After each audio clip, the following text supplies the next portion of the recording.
با درود به کاربران بین‌نهایت گرامی رادیو آزادی و بینندگان عزیز که حالا ما رو در آزادی ویدیو تماشا دارید. ساعت به وقت پراگ 10 است و در چند دقیقه دیگر من برای شما خبرهای تازه رو میگم و یادتان نرود عزیزان همه شما رو 3 ساعت پس در بخش مستقیم برنامه خبری با تازه های تاجیکستان و جهان منتظر خواهیم بود. بیشتری خبرهایی که حالا من برای شما میگم مربوط به مهاجران و پروازها هست از روسیه به تاجیکستان. خب تاجیکانی که در بازداشتگاه موقتی مردو و نگهداری میشوند با هواپیمای مخصوص به وطن آورده خواهند شد. در این باره سفیر تاجیکستان در روسیه به آزیا پلوس گفته است. سفارت میگوید آنها درباره اعلان گرسنه نشینی از طرف این شهروندان آگاه میباشند و برای تشکیل پرواز مخصوص جهت انتقالشان به تاجیکستان با مقامات روس گفتگو دارند. همچنین سفارت میگوید برای آنهای نیز که در بازداشتگاه موقتی دیگری روسیه قرار دارند هواپیما تشکیل خواهد شد. فعلا سفارت با جمع‌آوری معلومات درباره شماره باقی مانده تاجیکان در چنین مرکزها مشغول میباشد. هفته گذشته رادیو آزادی خبر داد که 24 مهاجر تاجیک در بازداشتگاه موقتی در منطقه مردوی روسیه دست به گرسنه‌نشینی زدند. آنها سالهای دراز در زندان بودند و ماه اپریل مهلت حبسشان به پایان رسید، اما به دلیل بسته بودن مرزها نتوانستند به کشور انتقال یافتند. خبرگزاری اینترفاکس میگوید شرکت‌های هوایی روسیه امیدوارند در ماه ایول پروازهای منتظم به کشورهای اسنگ یا خود مشترک المنافع برقرار می‌گردند. روز گذشته وزیر نقلیات روسیه یوگنی دیتریخ گفت که این وزارت از احتمال دور نمی‌داند که پروازهای دومی به کشورهای اسنگ نظر به دولت‌های خارجی دور پیشتر آغاز می‌شوند. با گفته او چنین پیشنهاد از جانب روسویت وارد شده است، ولی این مقامدار از سند دقیق نام نبرد. قبلا منبع اینترفاکس گفته بود که حکومت روسیه برقرار نمودن پروازها به کشورهای اسنگ از ماه ایول را بررسی دارد. تصمیم در این باره با نظرداشت وضع اپیدمیولوژی در این آن کشور گرفته می شود. شرکت اس7 ایرلاینز در صحبت با اینترفاکس گفته است که آماده است در صورت دریافت اجازت پروازهای بین‌المللی را از سر بگیرد تا پاندمی کرونا ویروس که در پی آن روسیه از ماه مارس پروازهای بین‌المللی را قطع کرد این شرکت به 6 کشور اسنگ تاجیکستان، ازبکستان، قزاقستان، قرقیزستان و ارمنستان پرواز انجام میداد. شرکت یوتر نیز گفته است آماده میباشد پروازها را به همه نقطه‌های جهان از جمله کشورهای اسنگ برقرار کند اگر البته مقامات نظارتی روسیه این پروازها را به خطر ارزیابی نماید. تا پاندمی یوتر به تاجیکستان، ارمنستان، بلاروس، ازبکستان و آذربایجان رفت آمد هوایی داشت. اورالسکی آویالینی هنوز در ماه ایون از رئیس جمهوری روسیه خواسته بود که به پرواز به تدریج هواپیماها به کشورهای مشترک المنافع اجازت داده شود. هنوز از چند هفته پیش بعضی از شرکت‌های هواپیمای روسی بلیط‌ها را به سمت تاجیکستان به فروش گذاشتند، اما هم سفارت تاجیکستان در روسیه و هم سفارت روسیه در تاجیکستان از شهروندانشان خواستند که تا رسما اعلان نشدن اجازت برقرار کردن پروازها از خریدن این بلیط‌ها خودداری نمایند. بینندگان عزیز، در صورتی که در ماه ایول پروازها اجازت داده شوند ما حتما شما را خبردار می‌کنیم و میخواهم در مسئله مرز برای شما روشنی اندازم. بینندگان عزیز، اکثریت شما در پخش‌های مستقیم هر روز به تکرار از ما درباره آن میپرسید که چرا مرزها گشوده نمیشوند تا اینکه شما توانید به وطن به مشکلی برگردید.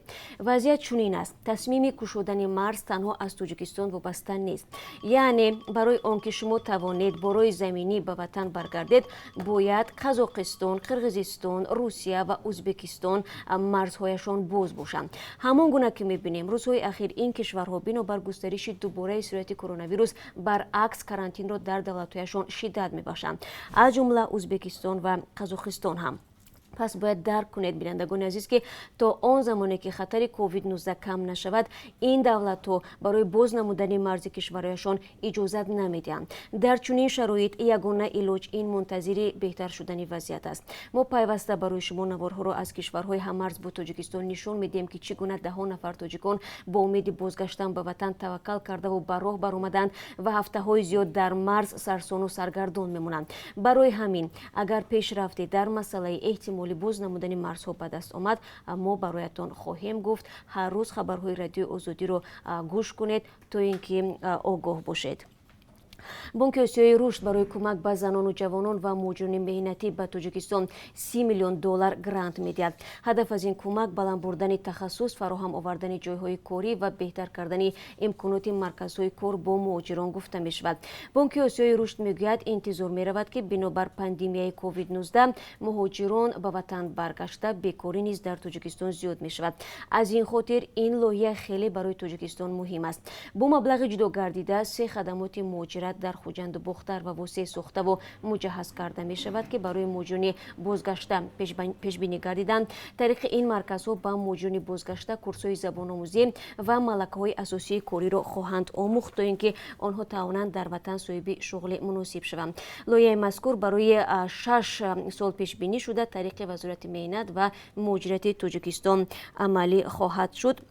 ва бинандагони азиз, ҳамин хабаре ки ҳоло ба дасти мо расид, ба таваҷҷӯҳи шаҳрвандони тоҷикистон ки дар ҳудуди олмон ва дигар кишварҳои аврупо қарор доранду тасмими ба тоҷикистон баргаштанро доранд, расонида мешавад ки аз 8 июли имсол соати 12:30 ба вақти олмон парвози чартерӣ тавассути хатсайри Франкфурт Душанбе сурат мегирад. фурӯши чиптаҳо мустақиман аз ҷониби ширкати Somon Air ба роҳ монда хоҳад шуд ва шаҳрвандон метавонанд барои иттилои бештар дар бораи нархи чипта ва харидорӣ мустақиман ба намояндагии ин ширкат муроҷиат намоянд.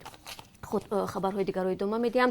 дар тоҷикистон барои иштироки шаҳрвандони русия дар райпурсӣ ворид кардани ислоҳот ба конститутсия ҳавзаҳои райпурсӣ аз соати 8 субҳ дар рӯи худро боз карданд.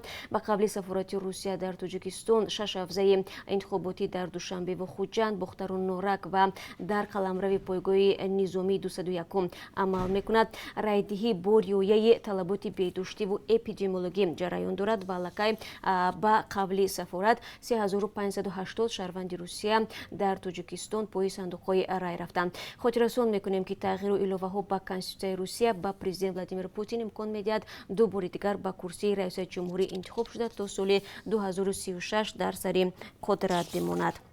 ва кумитаи ҳолатҳои фавқулода бо такя ба оҷонсии ҳавошиносии Тоҷикистон мегӯяд, дар моҳи июл ҳаво дар Тоҷикистон гарму хушк буда то 45 дараҷа гармӣ дар назар аст. бо таваҷҷӯҳ ба ин аз сокинон хоста шудааст ки аз эҳтиёт кор бигиранд. зимнан бинобар маълумоти ҳамин кумита, ҷасади як ноболиғе ки ҳангоми бозӣ дар қаламрави ноҳияи рӯдакӣ дар дарёи Кофарниҳон ғарқ шуда буд, баъд аз 3 рӯзи ҷустуҷӯҳо дар ноҳияи шаҳри Тус пайдо гардидааст. ҷасадро моҳидорони минтақа ёфтанд. сокини 11-солаи ноҳияи рӯдакӣ рӯзи 26 июн ба қавли кумита бинобар беназоратии волидон ва беэҳтиётии худаш ҳангоми обозӣ дар дарёи Кофарниҳон ғарқ шудааст. бинандагони азиз, ин чанд хабари тозае буд ки ман хостам барои шумо дар ин соат бигӯям. хабарҳои бештар аз ин бозам дар бораи парвозҳо дар дасти ман ҳаст ки дар барномаи хабарӣ ман пешниҳоди шумо хоҳам кард бо ҷамъи мавзӯъҳои дигари рӯз аз Тоҷикистону ҷаҳон. сипос ки моро тамошо мекунед ва ҳамеша бо Радиои Озодӣ ҳастед. ташаккур мегӯям аз шумо. рӯзи хубе дар пеш дошта бошед ва худро эҳтиёт кунед.